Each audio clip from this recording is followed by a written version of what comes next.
Welcome back to Ecom Growth Insider, the show for D2C founders, marketers, and growth-obsessed operators who want to scale profitably without the guesswork.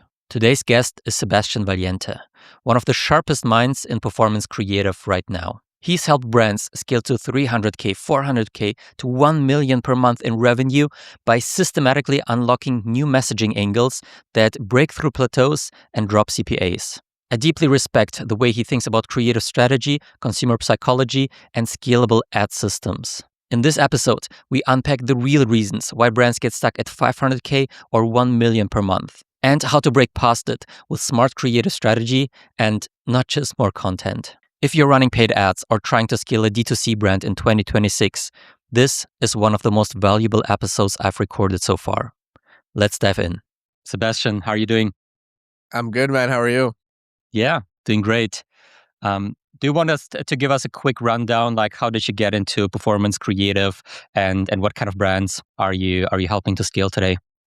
Yeah, sure. I guess I'll start kind of pre-marketing career. So I was a software developer for a couple of years. Throughout that time, I'd always kind of been dabbling in various initiatives to try to start a business or do something. I kind of always wanted to do a little bit more, and eventually I decided to quit my job and pursue starting an agency very, very ignorantly. I was kind of pulled in. I was pulled in to that kind of like through like the YouTube SMMA rabbit hole. So I quit my job and tried to build an agency with absolutely zero prior experience or knowledge. And then I failed miserably for several months.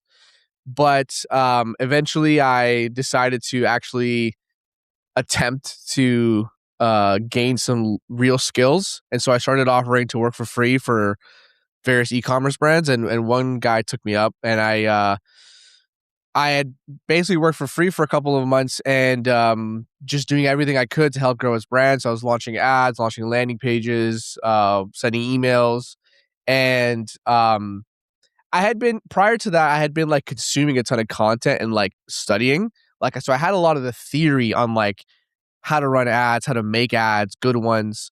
I just never done it. And so that was my first opportunity to like actually go in and learn through practice, and was able to get him some results, which was great. It wasn't anything massive, but that doing it was enough to give me the confidence to like, when I spoke to people, they could actually tell, okay, like he's not a grifter. He knows what he's talking about. Or at least he has some real life experience.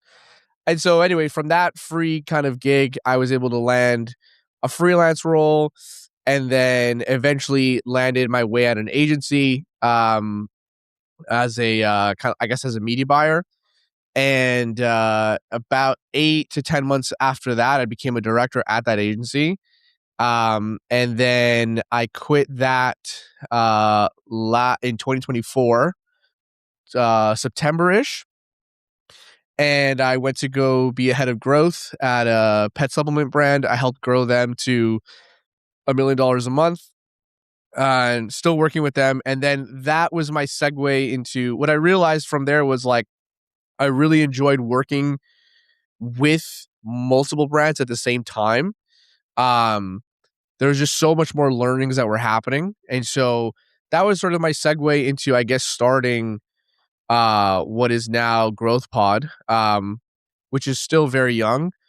When I first started, we were basically just like an all-around boutique growth agency, kind of just like we do everything to help the brands we work with grow. In the last 4 to 6 months, I would say I've kind of really niched down into performance creative specifically. I mean, it's something we were always doing, but now wanting to sort of grow the agency a bit, I realize like I need to focus and kind of really hone in on one thing that we do well. And so today that's performance creative. Got it. That makes sense. Yeah. And initially, like, what gave you the confidence to just quit your job and start the agency? Yeah. So the real answer is we around that time, maybe like 2 months prior, my wife and I had sold our condo, and then we were going to, at that time we were ready to start a family. And so the idea was that we were going to sell our condo and then buy, a slightly bigger home so that we could, start uh, having kids. And this was around the time that the interest rate started going up, at least here in Canada. And long story short, we decided, in light of everything, hey, we're going to hold off. Let's rent. And so now we're renting, and I had this massive chunk of cash in my bank account from the sale of my condo because it had gone up in some value and we had some equity and whatever.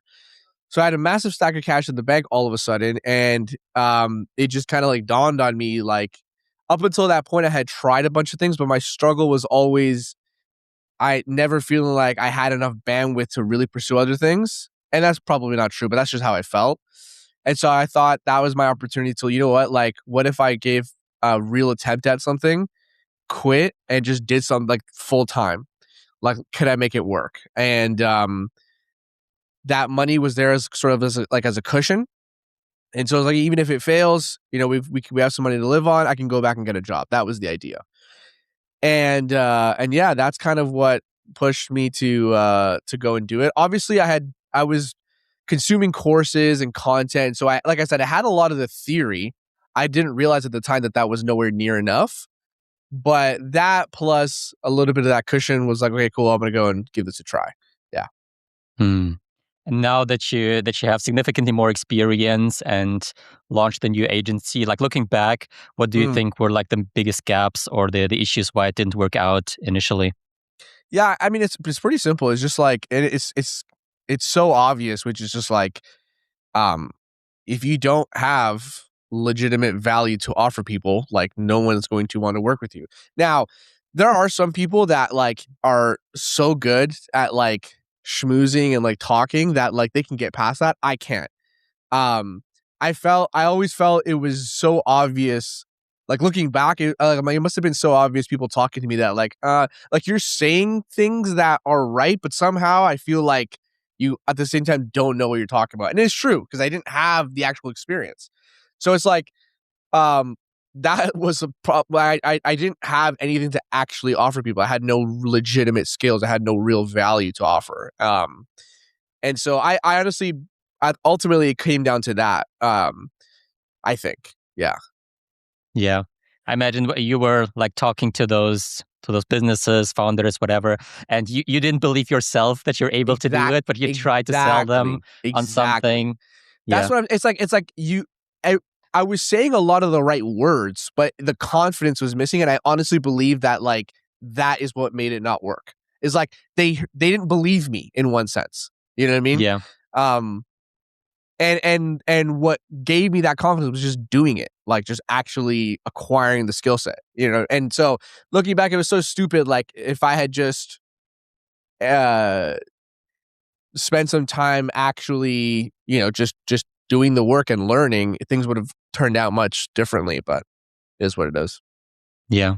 And when you started working with the first brands or first businesses, where you mentioned you were working for free, like what kind of Yeah, businesses were those? it was an e-commerce business. So this one was a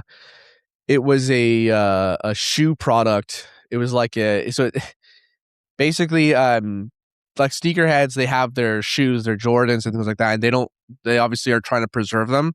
And so it was a product that it was almost like a balloon that you inflate in the shoe that prevents the shoes from creasing. So like when you're not wearing them, you inflate this balloon mechanism in the shoe and then it prevents creases. And so it was e-commerce. Yeah. Nice. Yeah. I mean, for me, it was similar. Like in the beginning, I started working for free for businesses, but for me, it was like local businesses Mm, because I had no idea how to get to e-commerce clients and how to like get in contact with them.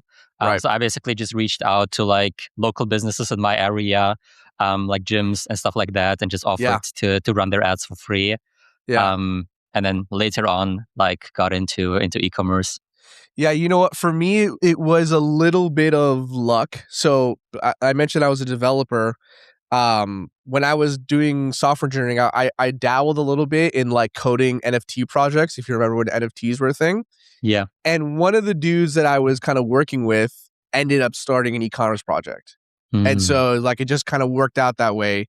That as soon as he needed someone, I was like willing. I was like, dude, don't even pay me. Like, let me do it, type of thing.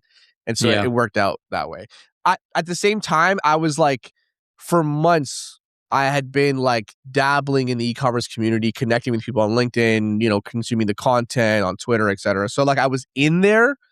And as soon as I was attending events, um, but yeah, I also tried some local stuff, but like I sought out it's so funny, I was so desperate. I sought out like yeah, like not chiropractors, what are the guys called? Orthopediatricians. Mm. And this one guy responded to me and he was kind of skeptical, and I'm like, dude, I'll pay for the ads. Just pay me if like people book or whatever, right? And I had no money at the time, but I did it anyway. Just like I need to do something, you know what I mean?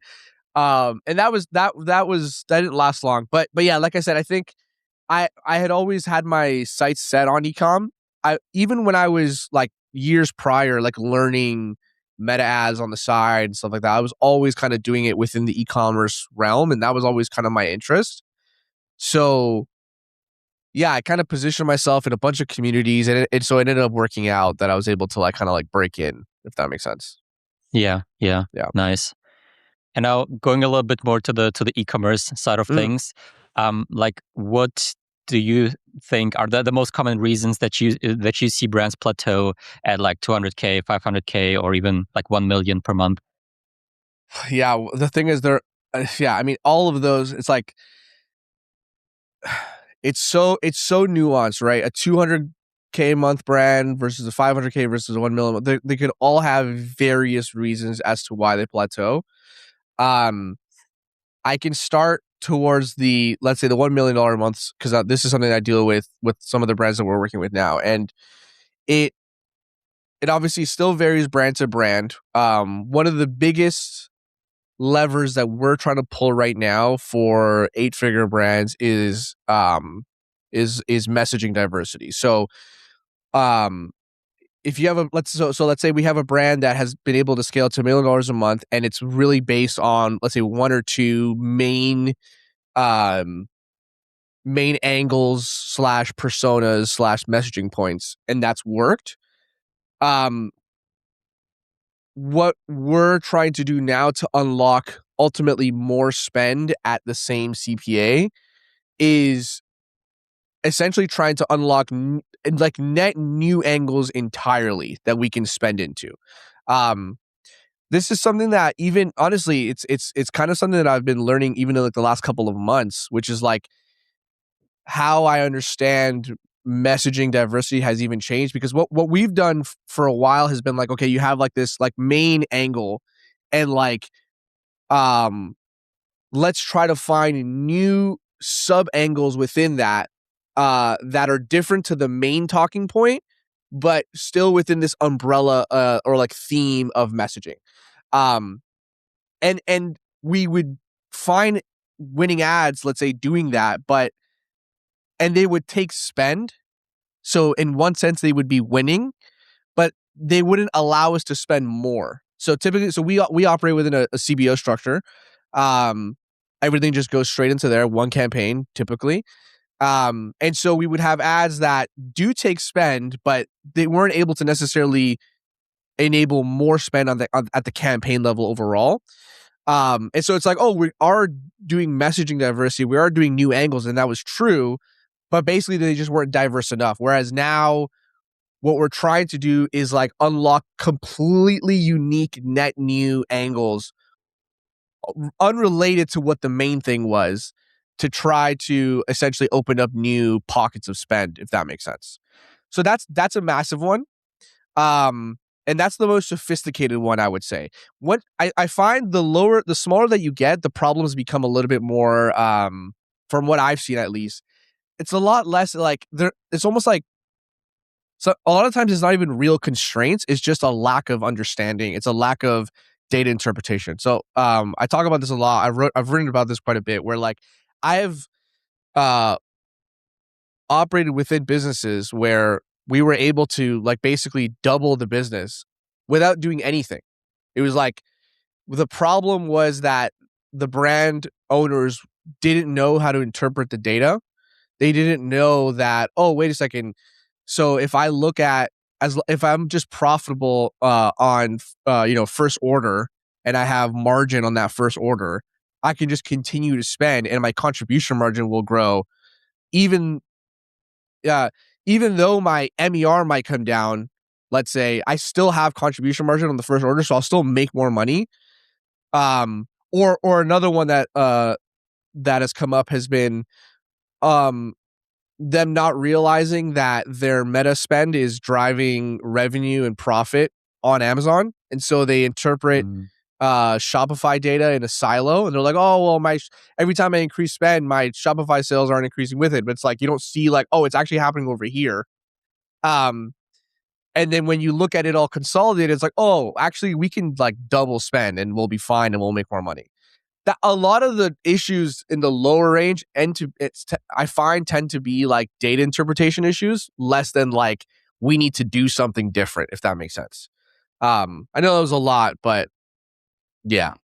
That definitely makes sense. I mean, we had that happen with a few clients already, that we, for example, doubled the budget on Meta. And on Shopify, like sales obviously go up, but then the client reaches out to us and is like, damn, like Amazon sales are going crazy. Like, did you change something? Are we sending traffic to Amazon?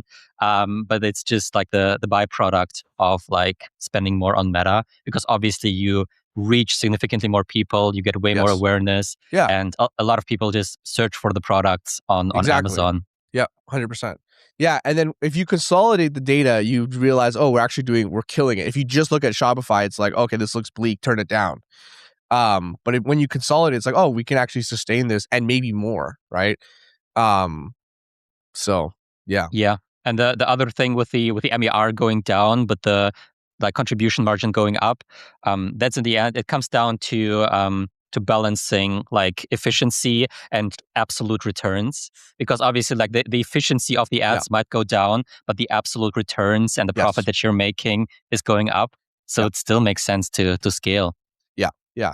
It's crazy because to us, it seems really simple, but I've like watched time and time again, people like it's very difficult to grasp for some reason.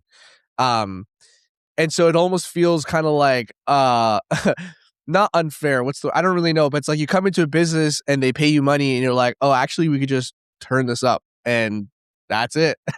And it's almost like too simple, too easy sometimes, but then you look at how much time it takes to explain this to founders and like, oh, okay, you really, really don't get it. Like if I was in here to show you this, you would not have gotten this.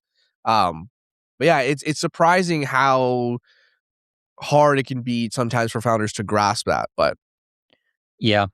I mean, I get on calls with founders on a weekly basis where I ask them like what the goals are, and they're like, yeah, we want to get a 4x return ad spend, we want to get a 5x return ad spend, but they don't even know really why. They just estimate that is like a good number, that feels comfortable for them, and that they're like profitable if they get that. But if you dig into the numbers, like oftentimes you can go way lower in terms of return ad spend, and you will maximize the profit. Yeah, exactly. And I found it really interesting what you shared about the creative diversity, like especially for bigger brands, 1 million a month and plus. Does it kind of go hand in hand with unlocking different demographics, different target, like different buyer personas? Because I know that when we look at a brand, we oftentimes come up with like 3-4 different buyer personas that we want to target. And then for each of those personas, we want to have different messaging, different angles, and they have like different problems that we need to address.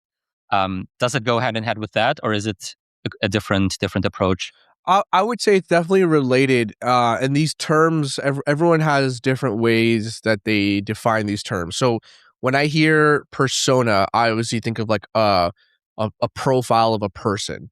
And an angle can be attributed to technically multiple personas. Like you could be speaking to a pain point in different ways to different people, right? I'm trying to think of an example that I can use without without outing one of my clients. So let's say, okay, so here's a good one. So let's say like the pain point is a weak core, right? Obviously the way that you speak to a solution for that pain point to a mom or to a college student will be slightly different. They have different contexts, right?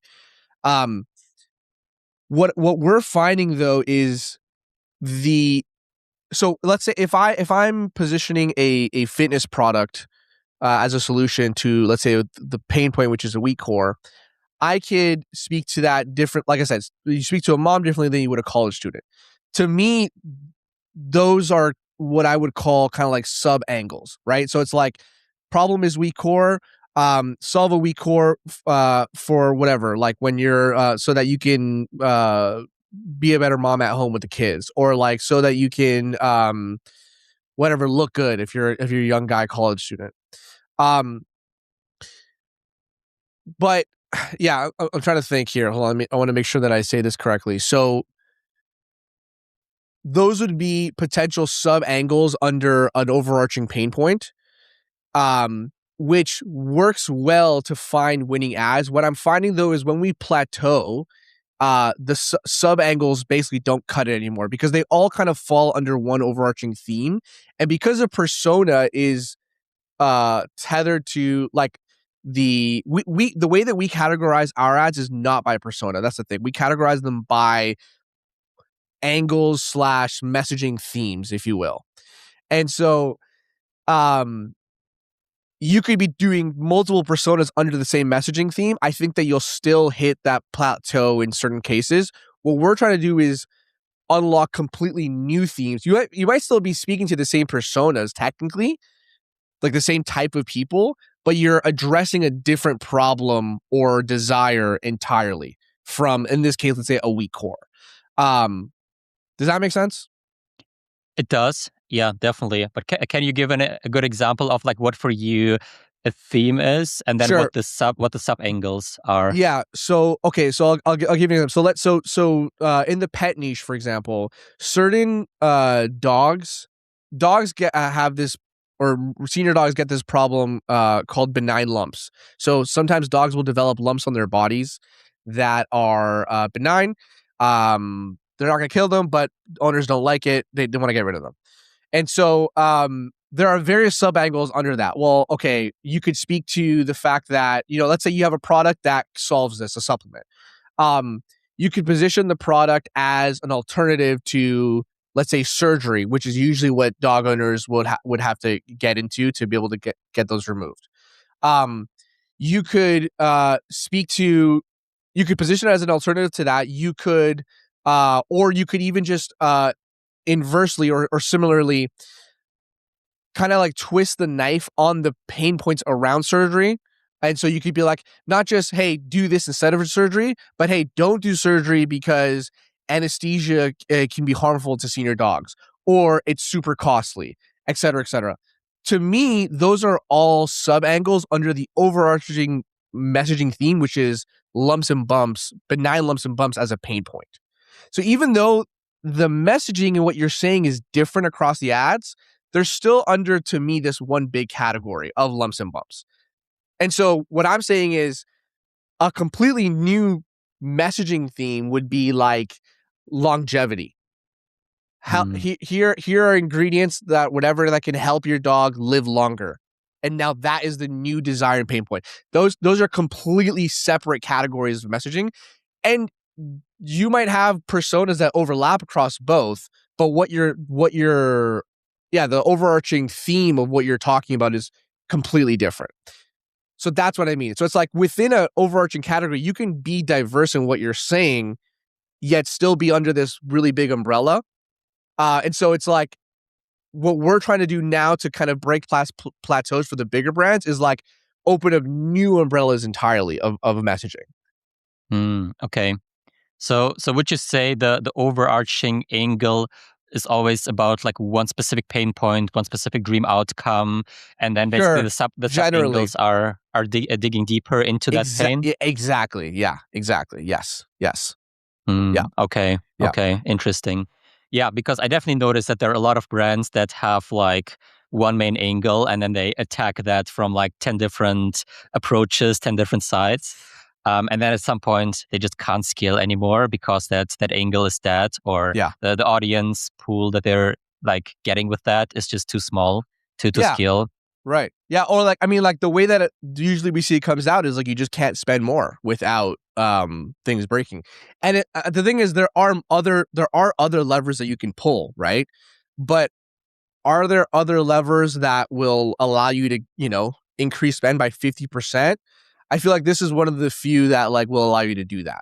There aren't many things that you can do to like there aren't many things that will allow you to go from, 10K a day to 20K a day within like a month.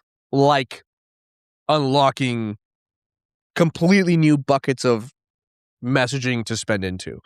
Um and the nuance is tricky because like I said, you could have 20 different ads that technically say different things, and so it feels diverse. But then when you kind of zoom out, it's like, oh, these are all under the same overarching theme. Maybe that's why we're not able to actually kind of break past where we're at now. Yeah. Yeah. And have you seen that it's now even more important with like Meta's updates, Andromeda, and all the diversity that they're pushing? Um, no, not particularly. To be honest with you, I don't super buy into the whole Andromeda thing in the sense that like I don't think anything actually changed in the last 3 to 4, 5 months. I think messaging, like creative volume, creative diversity, messaging diversity has always been a thing, like for the last like 2 years. I think LinkedIn and like Twitter just caught up like 7 months ago. Not to say that nobody else was already on that, but I'm saying like the zeitgeist of like, DTC meta marketing is now kind of like catching up to that. But it's always kind of been a thing, and I think yeah. So I don't attribute any particular significance to like the Andromeda stuff, but in general, like it's yes. I mean, like I think it's another way of saying it's another type of diversity that you need in the ad account. It's also one that not a lot of people talk about. Everyone talks about volume and creative diversity, but not a lot of people talk about messaging diversity. Because you could have, again, 50 to 100 different ads that all look visually unique, but are all ultimately saying the same thing. I'm not saying that's not valuable, but I think as a lever, it runs out in terms of contribution at some point, right? Like it's not like endless, I don't think, if that makes sense. Yeah, Yeah. it does. And interesting that what you're saying about Andromeda, because I definitely think everyone is going crazy and putting too much weight on it. But on the other side, we noticed a change, like I'd say between 6-7 months ago, or like 4 to 6 months ago, that definitely the brands that had like less creative diversity, also like messaging diversity, and like more just the same, the same angle, the same creative from like different sides, that they had a drop in performance, Mm. and that the brands that already had more diversity, that those brands didn't have that drop. And I think it was always important, but from the data that we are seeing, it definitely is now even more important than Mm. it was before. Sure. Yeah.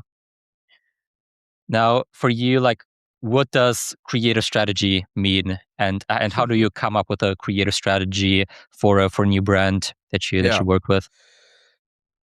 Man, that's a big question. You might as well ask me what is the meaning of life? No. So what is creative strategy mean? What does creative strategy mean?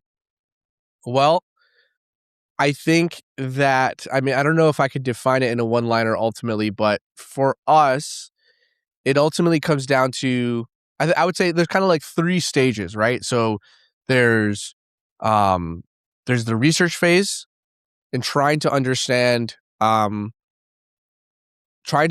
consumer that you're targeting. What are their, real life experiences, real life pain points, real life desires, transforming that data into like structured, formatted insights, and then converting that into tests that ultimately run in the ad account.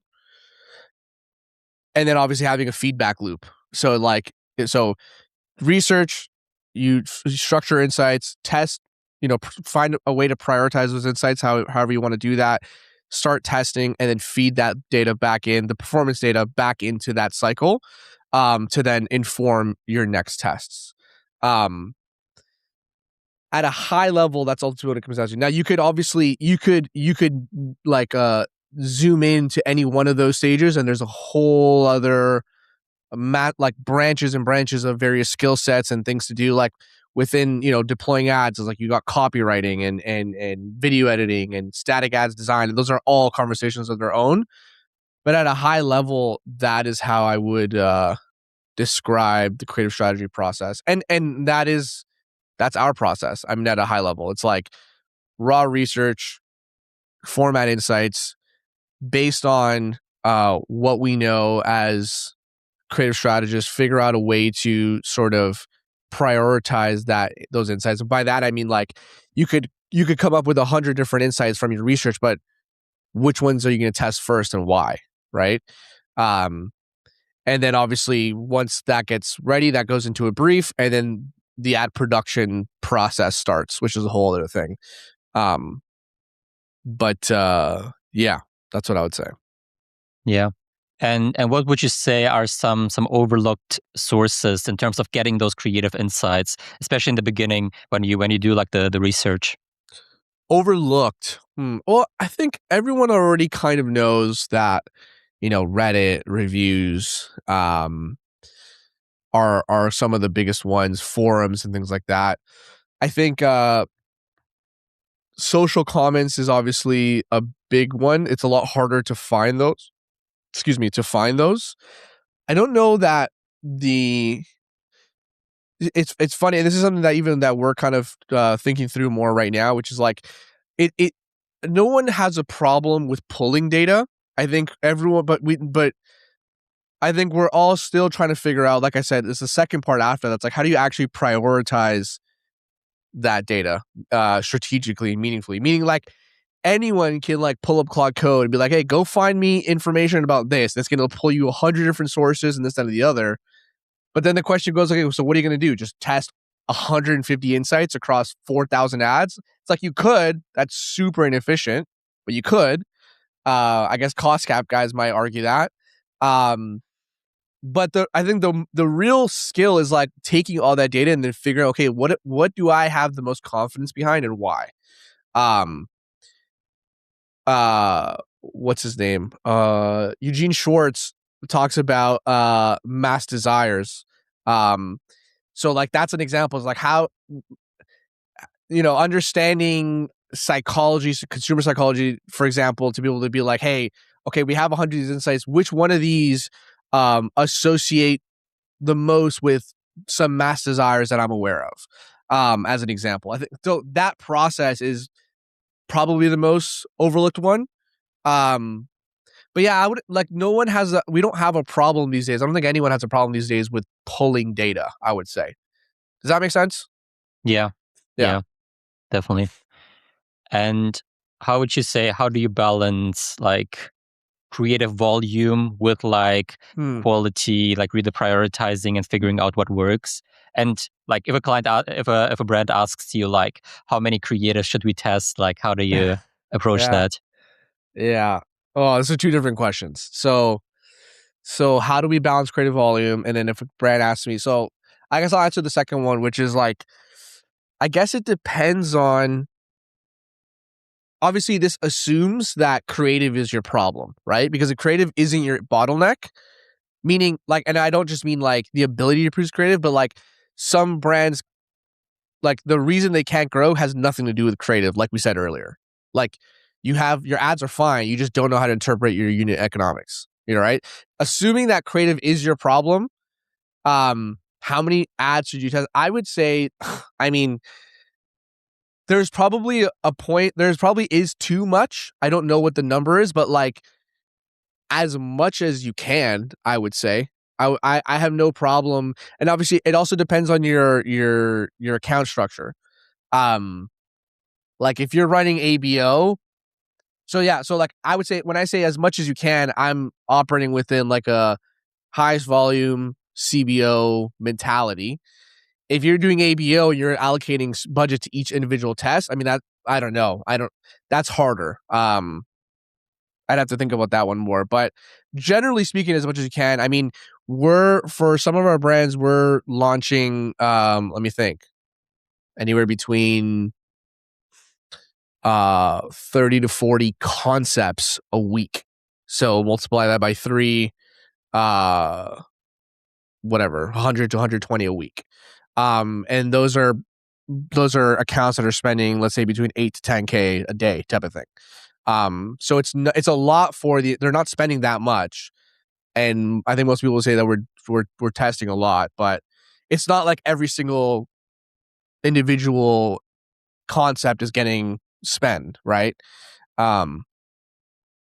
Yeah, so it's a tough question. I don't know that there's an answer like how much exactly. I don't have one at least.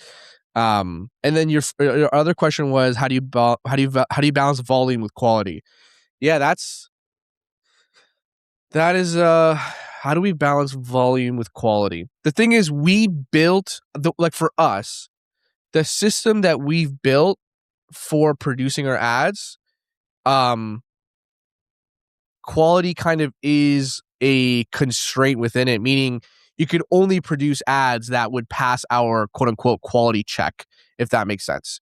So we have a certain standard, like, okay, and this is just us, especially because like, ultimately like the brands are our clients. And like, if brands were like, if every brand was okay with AI slop, then sure, we could probably get out a ton of ads, but like they're not. And I get that. Right. So,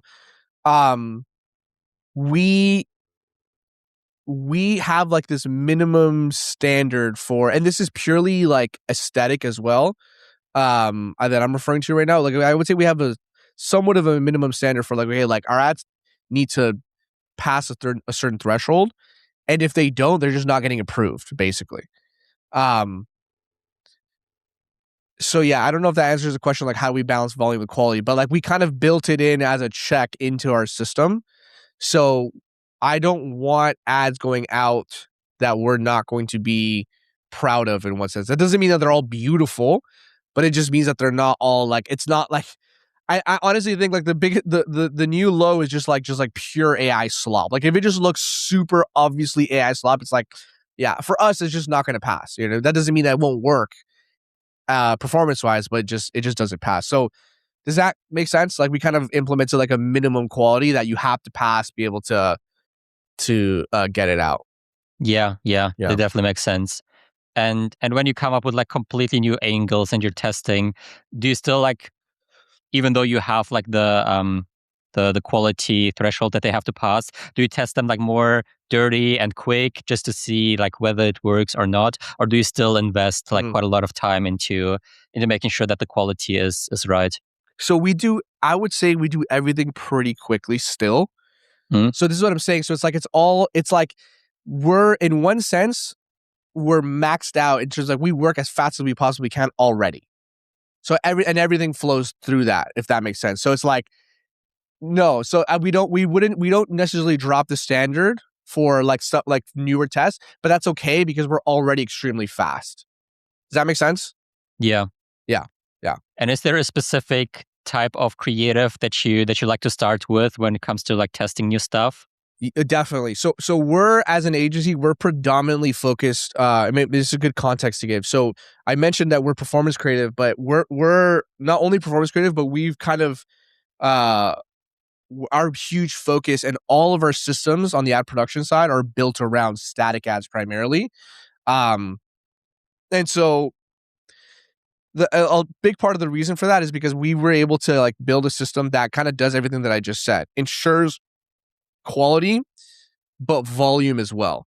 And the biggest bonus is that, to answer your question, is that it enables super fast message testing, because we can pump out 25 net new unique concepts, not variations, net new unique concepts under, let's say, one messaging theme, maybe even write a listicle, and then boom, we have this super full test for this messaging theme that just went out within a week. So to answer your question, and like we have not figured out how to do that on the video side yet. It would just take a lot longer to do that much, and maintain a certain standard of quality. So statics, to answer your question. Yeah, definitely. And when you figure out like an angle or static ads that work the best, I assume on the one side you make just a bunch more of like ads that are like creatives that are targeting that angle and hitting it. Yep. But at the same time, are you also then doing like other types of Like new creatives ones. for that? Oh, definitely, exactly. So, and this is what I try to tell new brands that are coming to work with us, which is like, we're not necessarily designed to be your full creative team.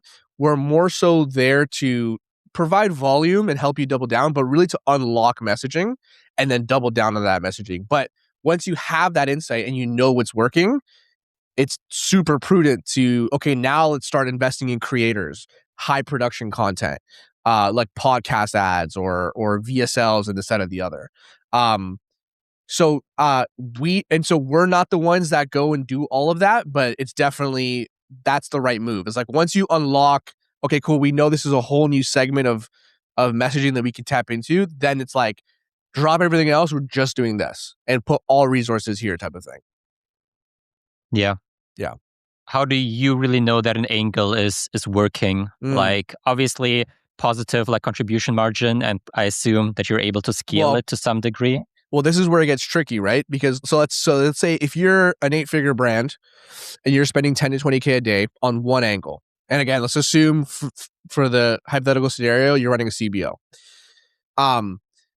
The problem is, this is a kind of a question of attribution. Like, how do you know that the angle is working? Well, you said contribution margin dollars, but that assumes that you can track that at the ad level / ad set level. Debatable, as you know. Yeah. So here's my approach. And again, this is just how I look at it. For the most, like, attribution to me, for the most part, is just not real. Even with tools like Triple Whale, it's directional at best. But then, if that's the case, like, I'm like, so it's directional. So basically you can't really know. And so the only other data that you have at your disposal is basically the ad account data. And so the way that we do it is, we know, for example, that, okay, at this in-platform CPA, we know that our true CPA is X. Cool. So now Y, being our in-platform CPA, is the benchmark for in-ad account numbers. Y isn't necessarily real or true, but it's tethered to a true value. And so it is now a benchmark in the ad account, right?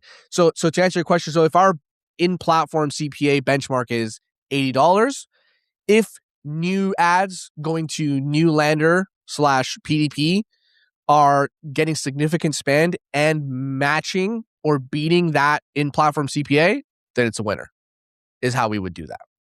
But are you still looking at the in-platform CPA on a whole account level or on an ad set or ad level? What do you mean? Because sometimes, like you mentioned, you have this benchmark for what the in-platform CPA should be Right. like. Yes. And then you launch a new set of ads, and they get spent from Meta. And on the, like, for the new ads, the CPA is not hitting the benchmark, but you notice that the whole account is still hitting the benchmark. That's interesting. That would be like, if that were to happen, I would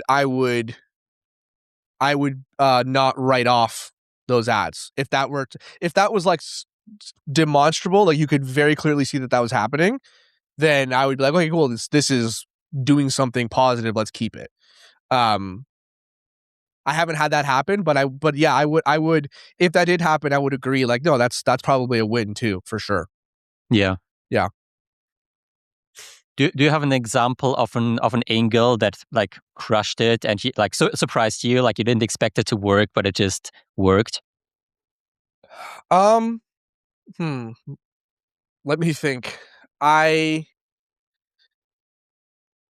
think that there are definitely some, like, for example, for a fitness brand that we work with, um we test. So I generally, when you think about fitness, obviously the most like um the strongest desire that you can tap into, generally speaking, is going to be something related to weight loss.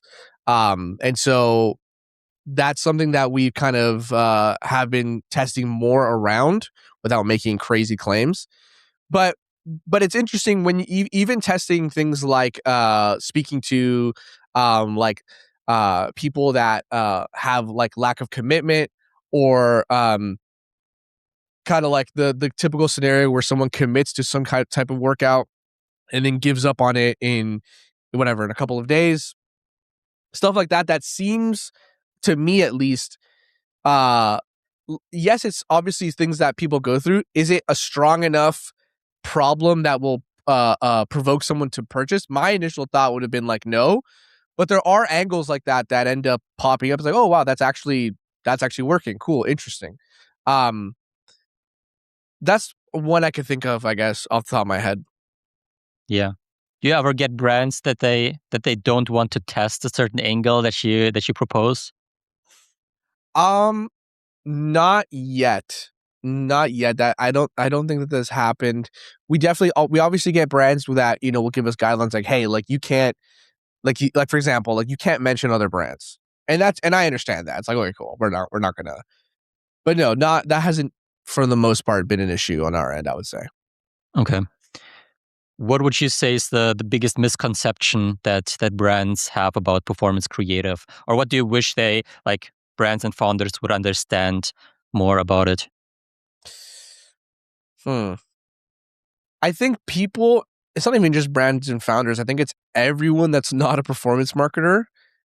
They just People just don't understand the difference between um direct response content that converts and great looking ads ultimately. And I think everybody knows that in the performance world, but like people just outside of, uh this world don't they just don't get that part as much, which I understand. It's a little weird. It can be weird. It's like you look at a winning piece of content and most people be like, really, like that's driving you millions of dollars. It's like, yeah. Um, that's probably the biggest hurdle that most brands need to kind of get over, at least initially. Yeah. And how do you balance that when you talk to founders? Like, are you 100% direct response approach? So we're like, yeah, for the most part, yes and no. So okay, so the more recent systems that we've developed on the ad production side allow us to produce stuff that it's actually very interesting. Like what AI has allowed us to do is like produce visuals that otherwise would have taken hours to do. But now it takes us seconds. So like it's kind of cool. Lately we've been able to kind of still do very direct response messaging and copy, but with like very intriguing visuals. Um, and so lately we've kind of been able to make ads that like I'm super proud to like put up on a website because it looks great, but it's still super direct response. Hmm. But generally speaking, yeah, no, I'll never sell that in that way to a brand. Be like, hey, like we're here to like perform, and like we're not here to make stuff that's pretty. Um, and usually the way that and this is with anything, explain that to a brand is like, it's just with data. It's like, because once you see the numbers, it like, you can't really argue with it. It's like, hey, here's an ad. Do you like this? No. Cool. Like this is performing the best. Do you like this ad? Yeah. This is losing you money. And then they get it. You know what I mean? And so that's usually how we go about that conversation. Yeah. Yeah. What do you think about people that say that only ugly ads work? Because I've heard that a few Yeah. times. Yeah. I mean, I tend to agree. It's not. I mean, only is obviously a very a bit too dogmatic, but generally speaking, like if you took all the ads in the world on Meta and you categorize them, like all the winning ads in the world on Meta, you categorize them by ugly and not ugly, there'd probably be more ugly ones than not.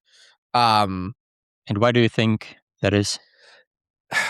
So, I mean, and I think it gets nuanced because you could have a different conversation about statics than you could about video. Let's say on the video side, for sure, on the video side, it's easier. And I think like I'll give you an example. Like we have an account where we've got fake podcasts that look great, direct response scripts still.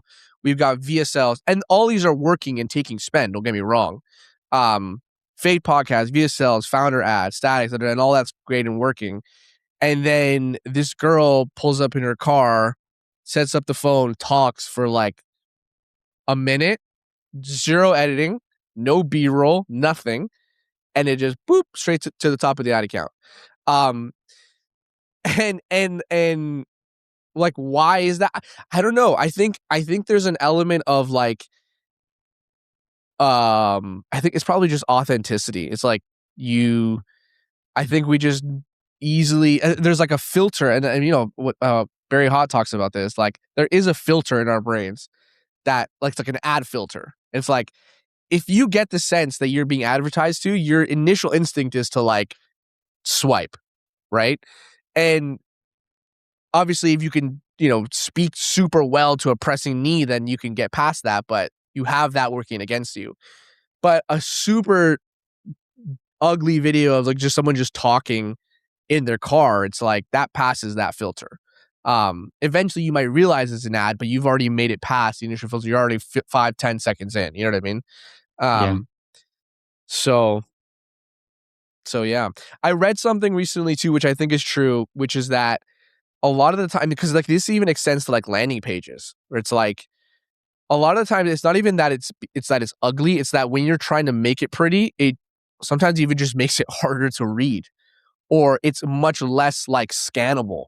And this is more for statics and landing pages. It's like if the static ad is just plain, it's like, yeah, no one loves to look at it, but like I know exactly what it's saying in a second.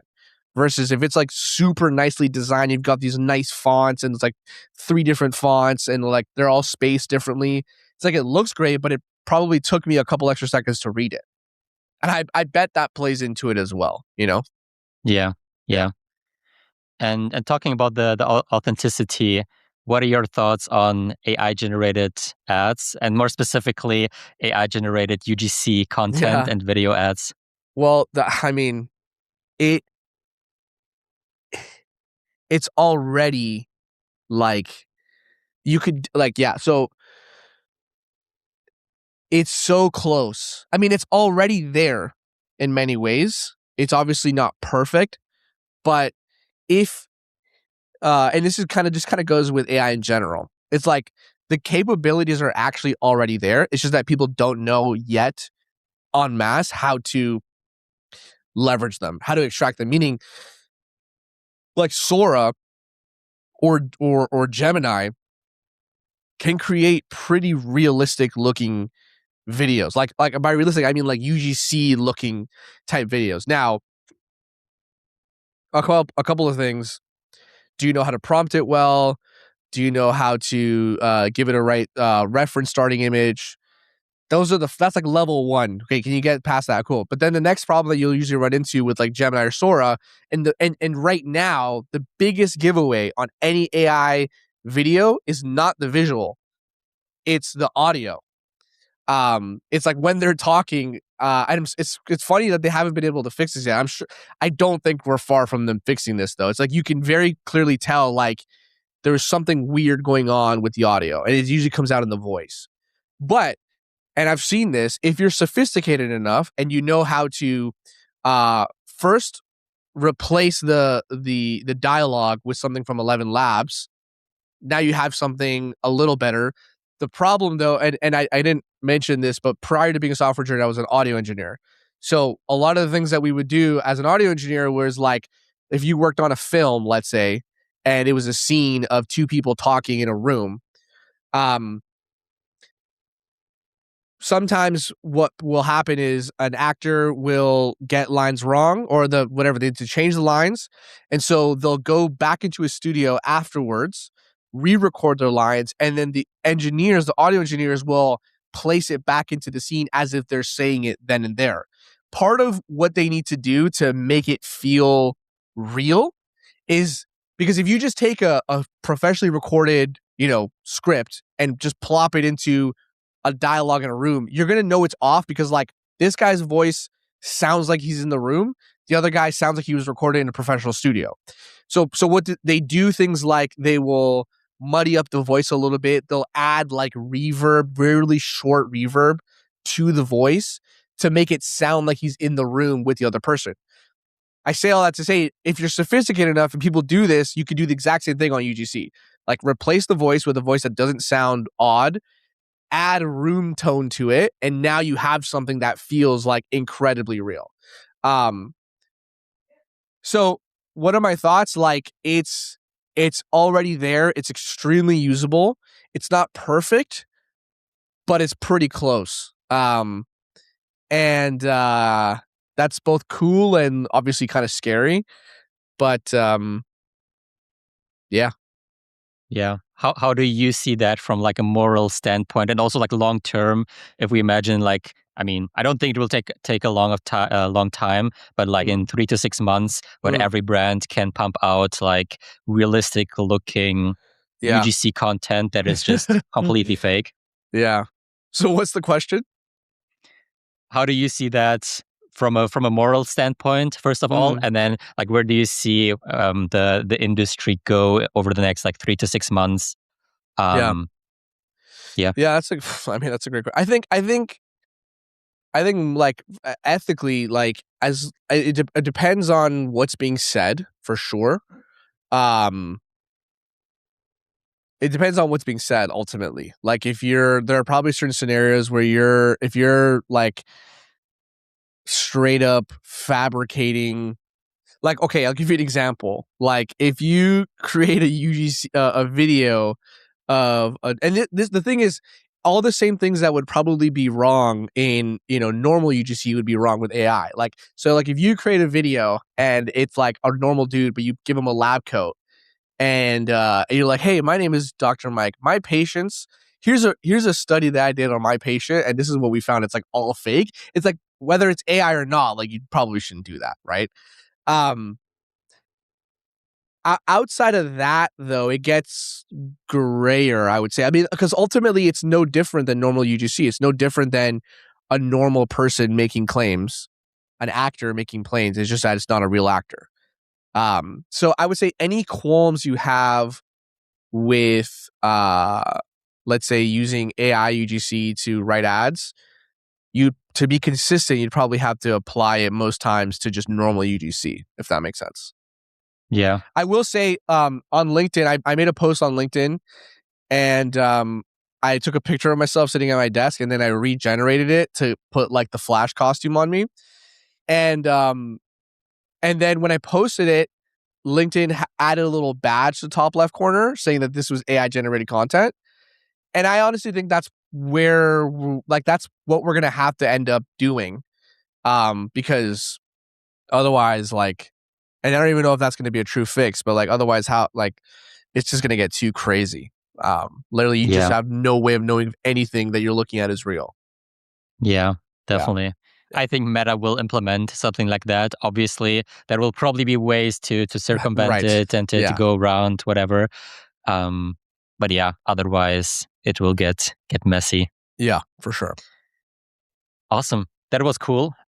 Where can people follow you, your work, or get in touch if they just want to scale with better creative? Yeah. So we're at growthpod.ca. You could find me on LinkedIn, Sebastian Valiente.